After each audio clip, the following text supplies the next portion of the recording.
ఈరోజు ఉదయం గన్నవరం మాజీ శాసనసభ్యుడు హైదరాబాద్లో అరెస్ట్ చేసి విజయవాడ తీసుకొస్తున్నారన్న విషయం మీడియా సోదరులకు తెలిసిన విషయమే. గన్నవరం గత వైభవాన్ని పరిశీలిస్తే పుచ్చలపల్లి సుందరరామరెడ్డి గారు నెల్లూరు నుంచి వచ్చి ఇక్కడ కమ్యూనిస్ట్ పార్టీ నుంచి ప్రాతినిధ్యం వచ్చిన మొట్టమొదటి శాసనసభ్యుడు. ఆ మహానుభావుడు రెడ్డి అనే పేరు చివర ఉండకూడదని సుందరయ్యగా బతికి ఆ మహానుభావుడు నడయాడిన నేల. అలాగే వెలువల సీతారామయ్య గారు, కాకాని వెంకటరత్నం గారట మహానుభావులు, ఎస్సీ లేడీ సరోజిని ఆనందబాయి గారట మహానుభావులు ప్రాతినిధ్యం గడ్డది. ఆ గడ్డ మీద పొడుగు శాసనసభ్యులుగా పనిచేసిన ఎవరు కనీసం ఇలా క్రిమినల్ కేసులు ఇరుక్కున్న పరిస్థితి కూడా లేదు. గన్నవరం అంటే మట్టి, దేశం అంటే మట్టి కాదు, దేశం అంటే మనుషులు అని గురజాడ గారి సూక్తిలాగా గన్నవరం అంటే మట్టే మట్టే మట్టే అని దిగజార్చిన పరిస్థితి గత 10 సంవత్సరాల నుంచి. ఈ దేశంలో కానీ, ఈ రాష్ట్రంలో కానీ, పక్క దేశాల్లో కానీ ఏ సిటిజన్ అయినా లా బౌండెడ్లో పరిధిలో ఉండాలి, లా బౌండెడ్ సిటిజన్గా ఉండాలి, లాని ఒబే చేసే పరిస్థితిలోనే ఉండాలి తప్ప నేను ఎబోలా అనుకుంటే ఇదే పరిస్థితులు వస్తాయి. అలాగే ఇలా చేయటం వల్ల ఇంతకుముందు గతంలో 10 సంవత్సరాలు శాసనసభ్యుడిగా ఉంటే అతని భాష కానీ, అతని ప్రవర్తన కానీ బ్రహ్మలింగయ్య చెరువుని రిజర్వాయర్ చేద్దామని నాడు తెలుగుదేశం ప్రభుత్వం అనుకుని నిధులు కేటాయిస్తే కాంట్రాక్టర్ డబ్బులు డ్రా చేసుకుంటే మట్టెమ్ముకున్న పరిస్థితి గన్నవరంలో ప్రతి సందులో గొంతులో ఉన్న ప్రతి గన్నవరం ప్రజలందరికీ తెలుసు.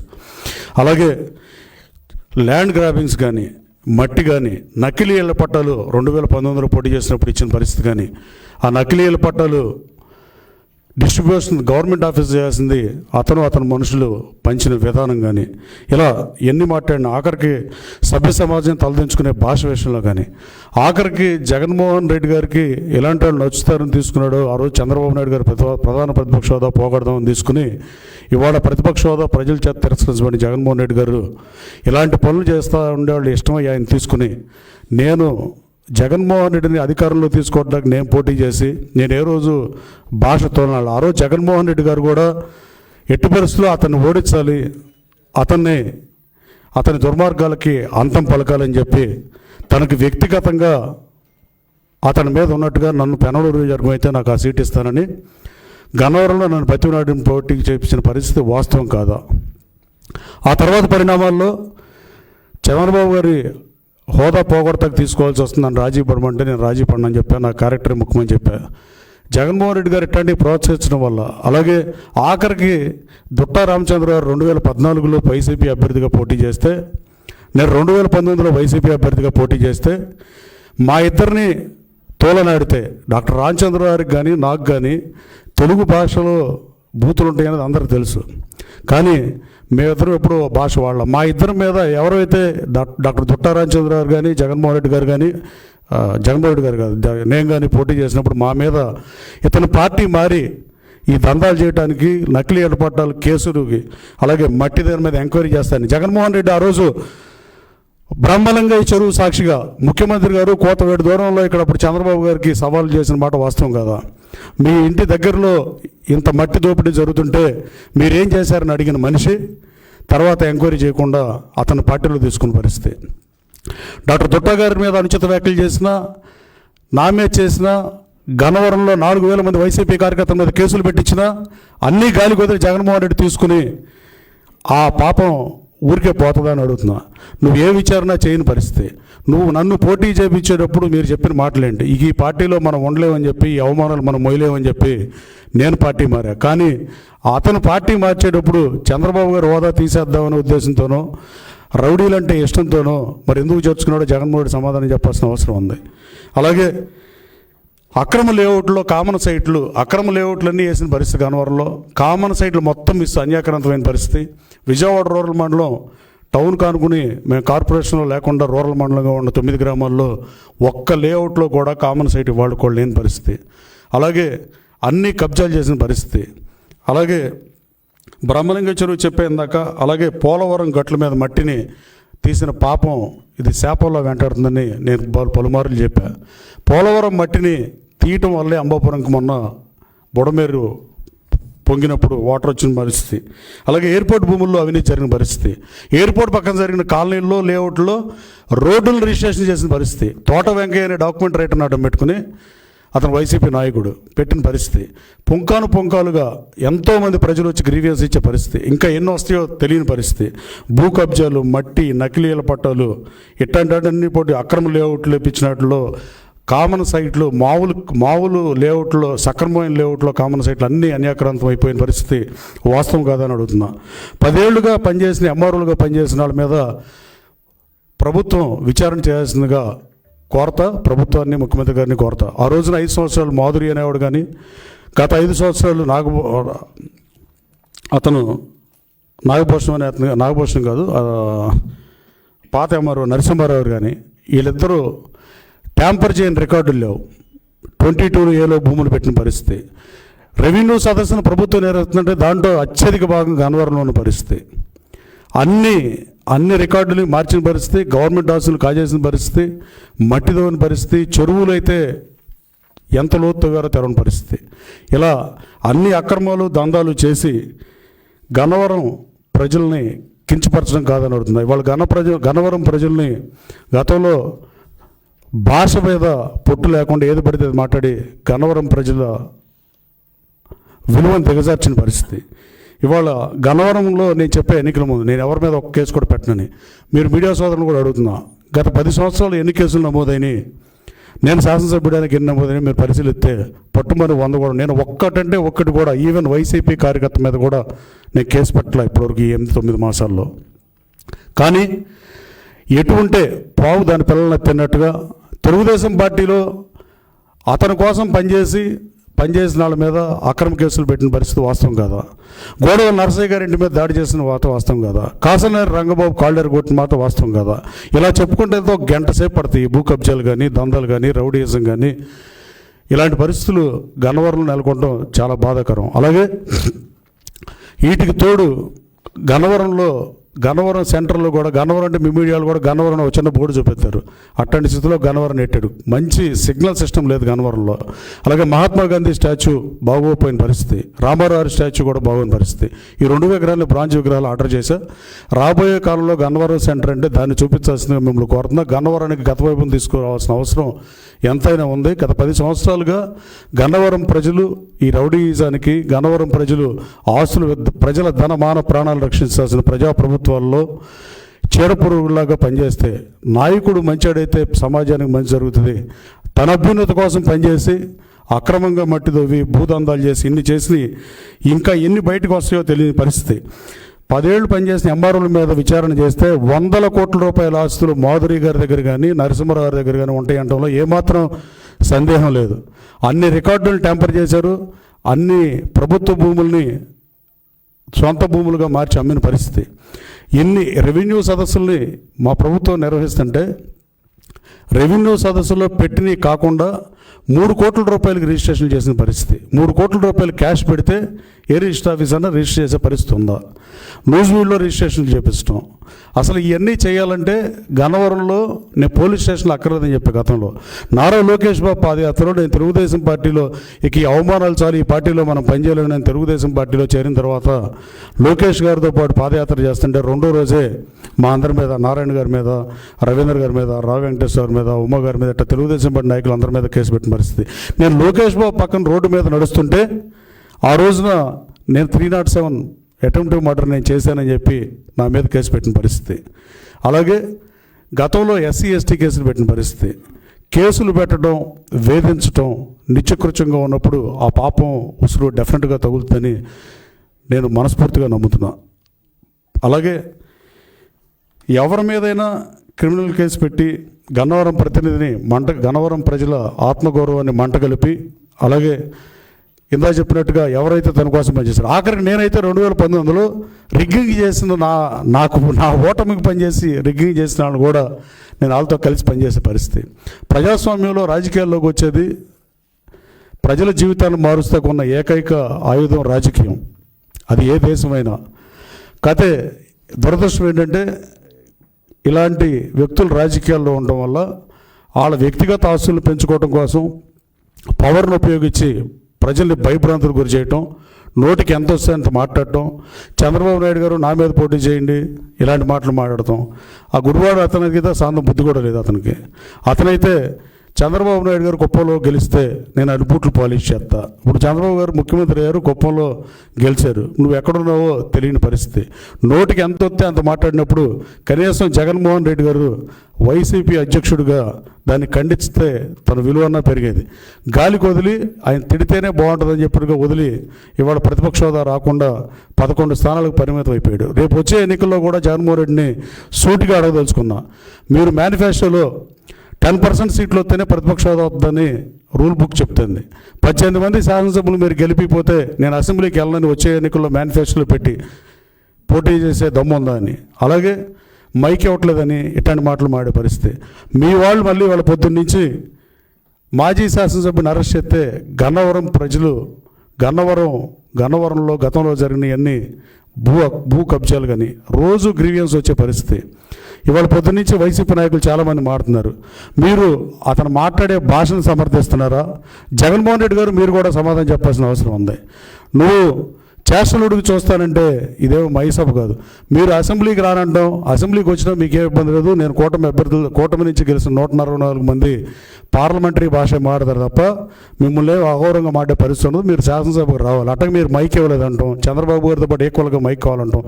సభానాయకుడు 5 సంవత్సరాలు ఇదే శాసనసభలో నువ్వు నడిపి ఇవాళ శాసనసభ గౌరవాన్ని తగ్గించడం, ప్రజాస్వామ్య విలువలకు తిలోదకాలు ఇవ్వటం, ప్రజాస్వామ్య దాడి చేయటం, పార్లమెంట్కి 4 గెలిస్తే వాళ్ళకి హోదా లేకపోయినా వాళ్ళనేమో అటెండ్ అవ్వమంటాం, అసెంబ్లీకి 11 మంది గెలిపించిన ప్రజలను అవమానించడం ఇది ధర్మం కాదు. ఇప్పటికైనా జగన్మోహన్ రెడ్డి వైఖరిని మార్చుకోవాలని కోరుతూ, ఇలాంటి వ్యక్తులకి నువ్వు సీట్ ఇచ్చి నన్ను ఏ రోజు నేను జగన్మోహన్ రెడ్డి గారు నేను పొన్నెత్తి మాటల్లా ఇలాంటి వ్యక్తులకి సీట్ ఇచ్చి నువ్వు భారీ మూల్యం చెల్లించావని నేను భావిస్తున్నా. ఇంకా తగదునమ్మా అంటే మళ్ళీ పొద్దున్నుంచి మొదలుపెట్టిన పరిస్థితి. మళ్ళీ మీరు ఈ రాష్ట్ర ప్రజలకు ఏం సందేశం ఇద్దాం అనుకుంటున్నారు? నేను మీడియాలో మాట్లాడతానని చెప్తారు. 164 సీట్లు ఓడిపోయిన అభ్యర్థులు రాజకీయాల్లో గెలుపోవడం సహజం. 2 పోటీ చేస్తే ఒకళ్ళే గెలుస్తాం. 164 మంది మీడియాలోనే మాట్లాడుతున్నారు. మిగతా గెలిచిన 11 మంది శాసనసభ్యులు, నువ్వు గెలిపించిన శాసనసభ్యుల్లో కొత్తగా ఎన్నికైన శాసనసభ్యులు ఓటు తీసుకున్నావు అసెంబ్లీలో, మళ్ళీ ఈ అసెంబ్లీని చూస్తావా లేవా అనే బాధతో ఉన్నారు. నువ్వు ముందు నీ శాసనసభ్యులను చూసుకో. నీ మాజీ శాసనసభ్యులు ఆ రోజు నువ్వు అధికారంలో ఉన్నప్పుడు మురిగారు తప్ప నువ్వు అధికారం కోల్పోయినాక ఎవరో మాట్లాడని పరిస్థితి. ఇది ప్రజాస్వామ్య మనుడికి మంచిది కాదు. ఇది డెఫినెట్గా గౌరవ సభ చేస్తానని చంద్రబాబు నాయుడు గారు దాన్ని గౌరవ సభగా నడుపుతున్నారు. నువ్వు శాసనసభకు మీరు వచ్చినా మిమ్మల్ని అన్పార్లమెంటరీ వర్డ్స్తో మా కూటమి ఎమ్మెల్యేలు ఎవరు మాట్లాడే పరిస్థితి ఉండదు. తక్షణం ఈ వైఖరి మీద మీరు ఆ రోజు బ్రహ్మలింగయ్య చెరువు గట్టు మీద జగన్మోహన్ రెడ్డి గారు ఆ రోజు ప్రతిపక్ష నాయకుడిగా ఉండి ఇక్కడ అక్రమంగా మట్టి తరలిచ్చారు అనే దాని మీద నీ ప్రభుత్వంలో ఎంక్వైరీ ఎందుకు చేపించలేదో జగన్మోహన్ రెడ్డి గారు సమాధానం చెప్పాల్సిన అవసరం ఉంది. నన్ను రాజీ పడమంటే నేను రాజీ పడనని చెప్పా, రాజీ లేని పోరాటం చేస్తానని చెప్పా. ఎట్టి పరిస్థితుల్లో తెలుగుదేశం పార్టీ శ్రేణులకు అండగా ఉంటాను. నేను తెలుగుదేశం పార్టీలో చేరినప్పుడు చెప్పా, వైసీపీ కార్యకర్తల మీద కూడా తప్పుడు కేసులు పెట్టనని చెప్పా. అదే మాట మీద తప్పుడు కేసులు పెట్టట్లా, నేను ఒక్క కేసు కూడా పెట్టలా. కానీ ఒక దళిత కుటుంబానికి చెందిన వాళ్ళని కిడ్నాప్ చేసి వాళ్ళ తల్లిదండ్రులతో కేసు పెడితే దానికి కూడా బొత్స సత్యనారాయణ గారు లాంటి సీనియర్ రాజకీయ నాయకులు రెస్పాండ్ అవుతున్నారంటే మీరు ఆలోచించాలి. ఆ రోజున నీచమైన భాష మాట్లాడినప్పుడు కానీ తిట్టినప్పుడు కానీ మీకోసం మీ పార్టీ కోసం పోటీ చేసిన అభ్యర్థులను తోలనాడినప్పుడు కానీ ఎప్పుడన్నా ఒక్క వైసీపీ నాయకుడన్నా నోరు మెదిపారని అడుగుతున్నా. అంటే జగన్మోహన్ రెడ్డి గారు నోరు పెడతాడు, మీరు మొదలు పెడతారు. ఇలాంటి వైఖరి రాజకీయాలకు మంచిది కాదు. అలాగే ఇంకా ఈ అక్రమ లేఅవుట్లు ఎలా ఉన్నా సక్రమ లేఅవుట్లోని కామన్ సైట్లు కూడా రామవరపాడు కానీ ఎన్కేపాడు కానీ ప్రసాదంపాడు కానీ నున్న కానీ అంబాపురం నైనవరం ప్రసాదంపాడు ఈ ఎన్ని గ్రామాల్లో విజయవాడ అనుకున్న నగరాల్లో ప్రభుత్వ భూములు అన్ని అన్యాక్రాంతం పడి వాటి మీద విచారణకి ఆదేశించాల్సిందిగా గౌరవ ముఖ్యమంత్రి గారిని కలిసి కోరతా. అలాగే భూ కబ్జాలు చేసిన విషయం కానీ గ్రీవియన్స్లో ఇచ్చిన విషయాలు కానీ ఇంకా ఎన్నో కేసులు రాబోతున్నాయని నాకు అర్థమవుతుంది. ఆఫీస్కి వెళ్తే 600-700 మంది గన్నవరంలో నేను మంగళవారం శుక్రవారం క్యాంప్ ఆఫీస్ నుండి రాత్రి 12 వరకు వచ్చేవాళ్ళు. కనీసం ప్రతి వచ్చే రోజుల్లో 40-50 ఈ కబ్జాల గురించి వీటి గురించి ఉండే పరిస్థితి. అలాగే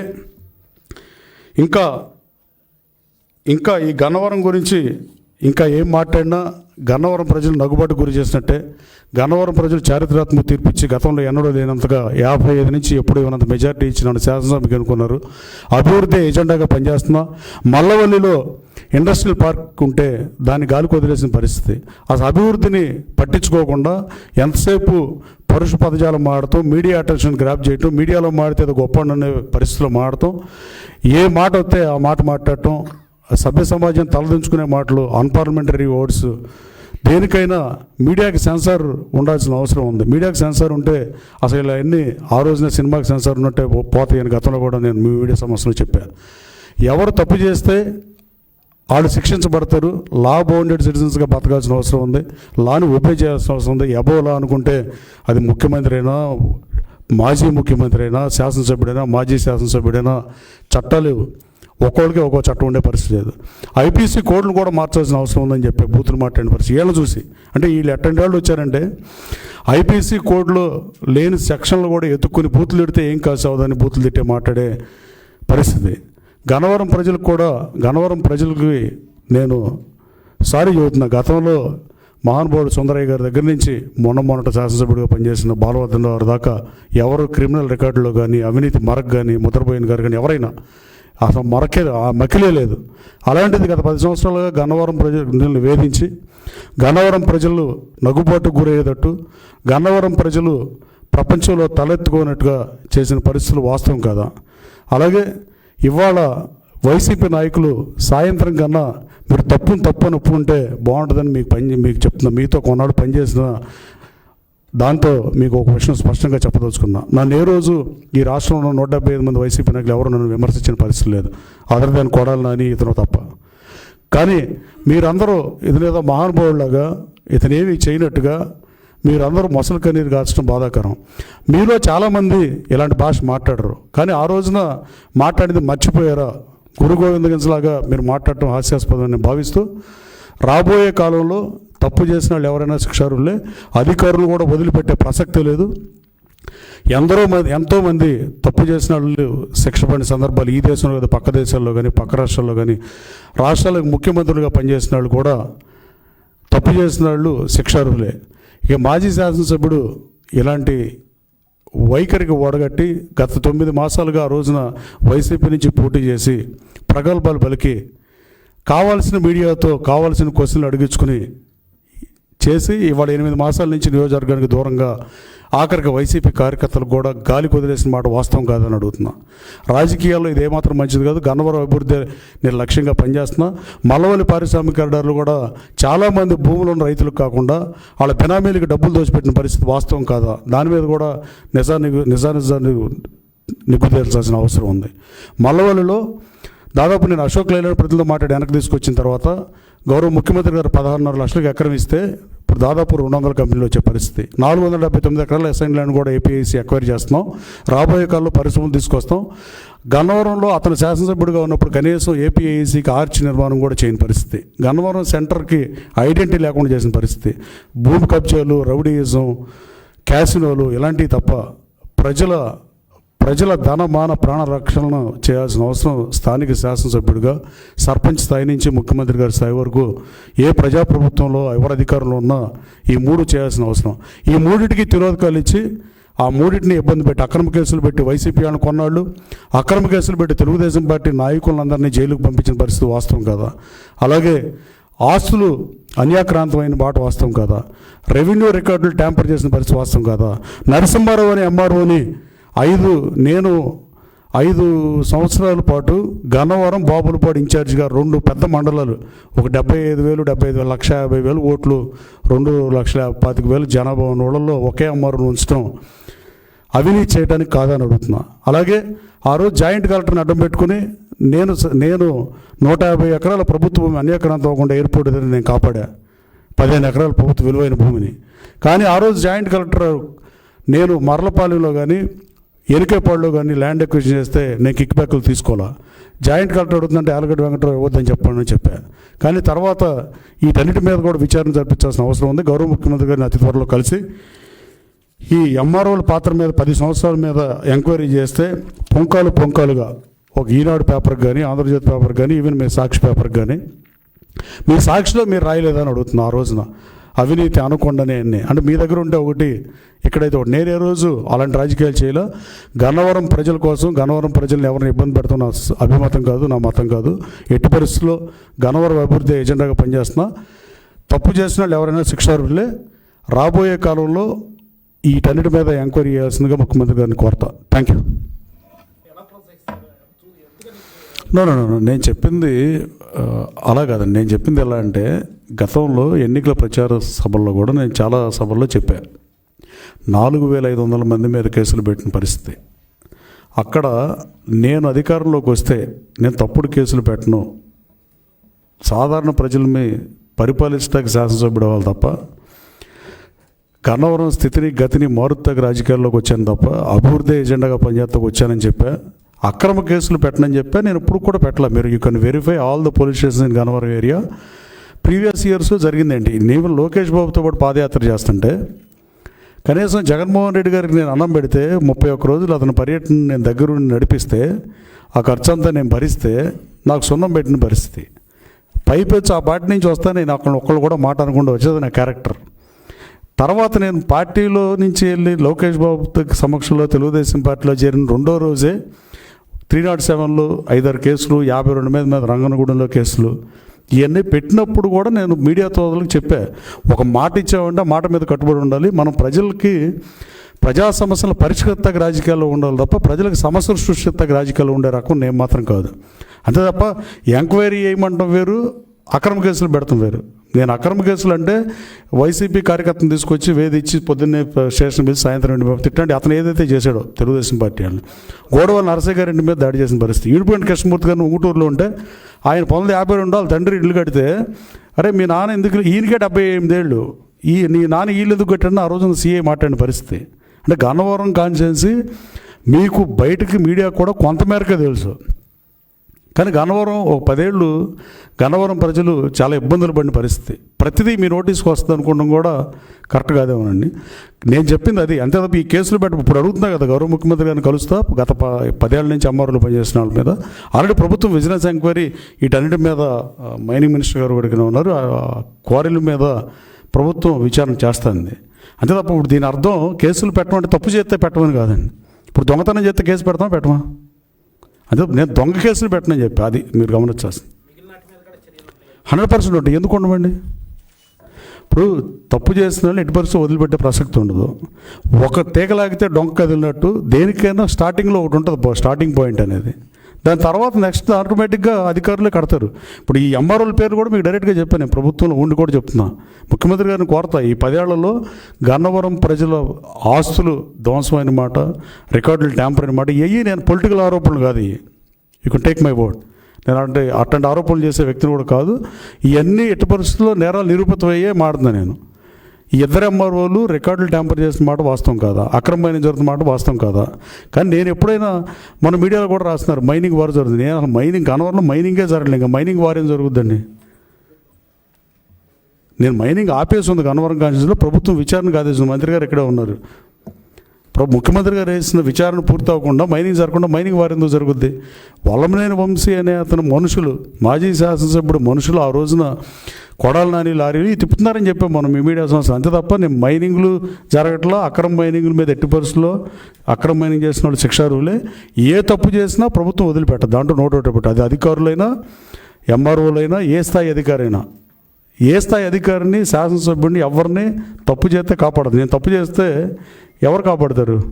ఇప్పుడు అమెరికాలో మీరు కార్ స్పీడ్గా తోరితే 40 మైల్స్ వెళ్ళ దగ్గర 50 వెళ్తే, ఒక 55 వెళ్తే సెనేటర్ని కూడా కేసు రాస్తారు, కోర్టుకు వెళ్ళాలి. ఏముండదు దాంట్లో.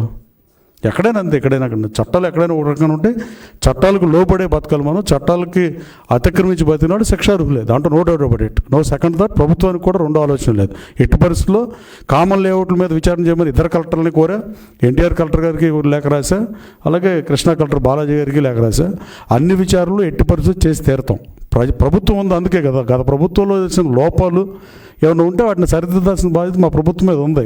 అలాగే ప్రజల ఆస్తులు, ధనమాన ప్రాణాలకి రక్షణ కల్పించాల్సిన ప్రథమ కర్తవ్యం ప్రభుత్వం అందే. ఆ బాధ్యతను మేమే పక్కెళ్ళం. ఎట్టి పరిస్థితుల్లో కేసులు పెడతాం. నేను చెప్పే కదా, డాక్యుమెంట్ రైటర్గా ఉన్న తోట వెంకయ్య అనేతను మాజీ శాసనసభ్యుడు మనిషి ఎన్నో రిజిస్ట్రేషన్లు అక్రమంగా చేసిన పరిస్థితి. ఇందా చెప్పారు, నూజివీడు కేంద్రంగా రిజిస్టర్ ఆఫీసు 3 కోట్ల రూపాయలు నగదు రూపంలో చేశారని చెబుతున్నారు. అసలు గ్రీవియన్స్కి ఈవెన్ స్టేట్ పార్టీ ఆఫీస్ గ్రీవియన్స్కి వచ్చినా కూడా ఇదే పరిస్థితి. మా భూమి 22A పెట్టారు, మా భూమి లాక్కున్నారు, మా ముందు వచ్చేసారు, ఇదే గొడవ. అటు మీద డెఫినెట్గా చర్యలు ఉంటాయి, నో డౌట్.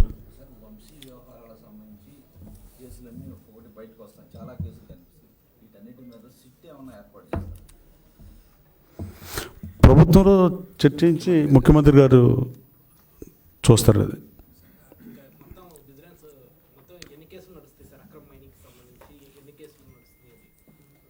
ఎక్కడైతే జరిగినాయో అన్ని జిల్లాల్లో కూడా జరుగుతున్నాయి. ఆ రిపోర్ట్స్ అన్నీ కూడా సబ్మిట్ చేస్తున్నారు. అవి వచ్చిన తర్వాత డీటెయిల్గా అన్నీ కూడా ఎక్స్ప్లెయిన్ చేయడం జరుగుతుంది. మీకు ఇన్నేది ఇక్కడ బ్రహ్మలింగయ్య చెరువు అనేది రిజర్వాయర్ చేద్దాం తెలుగుదేశం ప్రభుత్వం అనుకుంది 14-19 మధ్య. దాన్ని రిజర్వాయర్ చేద్దాం అనుకుని సిల్ట్ దిగమని ఒక కాంట్రాక్ట్ ఇచ్చింది. ఆ కాంట్రాక్ట్ డబ్బులు డ్రా చేసుకున్నాడు, మట్టి అమ్మితే డబ్బులు వచ్చినాయి. దీనికి పెద్ద విచారణ అవసరం. గన్నవరంలో చిన్నపిల్లాడిని ఊహ తెలిసిన పిల్లాడిని చెబుతాడు ఎంత అవినీతి జరిగిందో. కానీ దీన్ని ప్రభుత్వమే పరిష్కరించాలి, ప్రభుత్వమే విచారణ జరిపించాల్సిన అవసరం ఉంది. ఇతర అమ్మరుల పేర్లు చెప్పి అది ముఖ్యమంత్రి గారి దృష్టిలోకి తీసుకెళ్ళి ముఖ్యమంత్రి గారికి కూడా లేఖ రాస్తా. Okay, thank you. Thank you.